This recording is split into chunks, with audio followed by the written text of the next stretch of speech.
How's it going, guys? Donovan here. I apologize if I look a little torn up. I'm kind of just like filming this one kind of quickly because I got a package in today that I'm excited to share with you guys. So in the last video, I basically spoke to you guys regarding modding the RT versus modding the Hellcat. I was basically talking about how while I want to mod the Hellcat, I feel like I didn't finish modding the RT. I didn't get it to exactly the place where I wanted it to be, where I was like, okay, I'm happy with how this car performs. I'm happy with the track times. So about a year ago, before I broke the car, I was taking it to Irwindale, which is an 1/8 mile strip out in Southern California.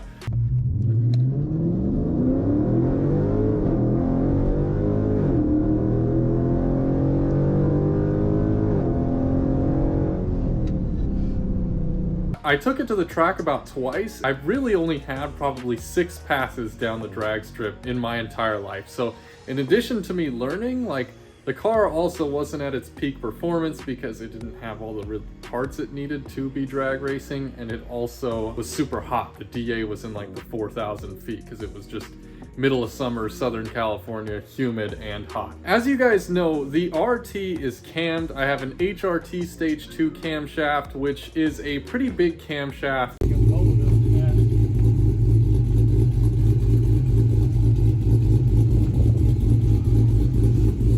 For the car. It's obviously not the largest that you can get, but it's kind of middle but leaning large. I'll go ahead and put the cam specs on the screen for those who actually understand them, because I personally don't. I just know that it's like sub 600, just barely sub 600 lift, and the duration's like a 220 over 230. That being said, I lost a lot of low end on the car. I was racing a buddy of mine. He had a Charger that was full bolt-on, pretty much E85 dyno tuned, and his car was pretty much keeping up with me in the 1/8 mile. He was like murdering me in the 60 foots.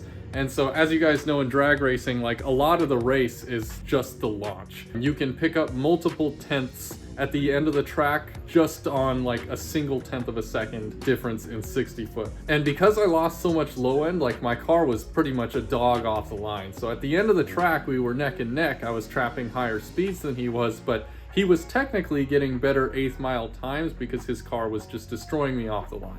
So with that being said, I have the new mod for the RT here. This is a higher stall torque converter for the 8HP70. So I actually bought this used. I bought it off of a guy in like a Hemi group on Facebook. And the reason is because brand new for the 8HP70s, these torque converters are about 1,500 bucks. I bought it for like roughly half that, and it only had a couple thousand miles on it, so I was willing to purchase it used to save that money. So I haven't actually opened it yet. The guy was running it in a heavier vehicle. He had it in a Ram, and the Ram, he says it was a 3,400 stall. From my understanding of how torque converters work, they're not really just rated for a stall. The speed that they stall at could actually depend on a bunch of factors, including like gearing and the weight of the vehicle. And I believe that lighter vehicles should stall at a lower speed. So he said it was a 3,400, so I imagine it'll probably stall around 3,200 for me, maybe 3,300. No, it also depends on the rear gear. I don't exactly know what he had on his truck, but there we go. So let's open this thing up.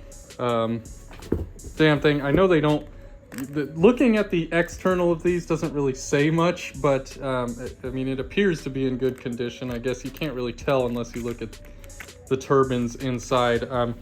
Has a little bit of trans fluid in it still.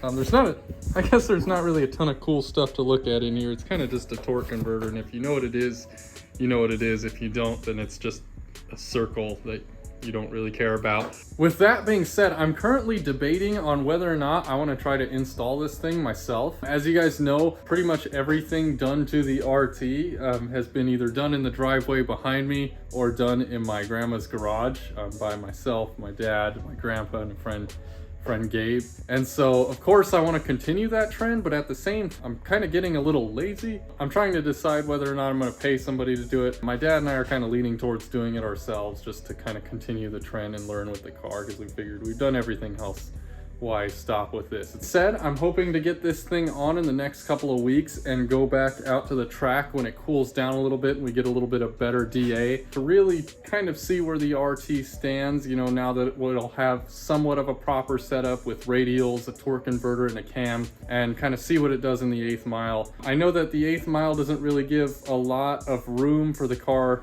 like especially with the higher revving cam, to breathe and really shine, but there's not really a quarter-mile track near me. It's not super easy for me to do like quarter miles to see really where the car is. That's kind of the update. This is the next mod for the RT. I actually have stuff coming in for the Hellcat as well, so stay tuned for that. Stay tuned for those videos. Drop a like on the video, subscribe to the channel if you haven't already, and I'll see you guys next time. Peace out.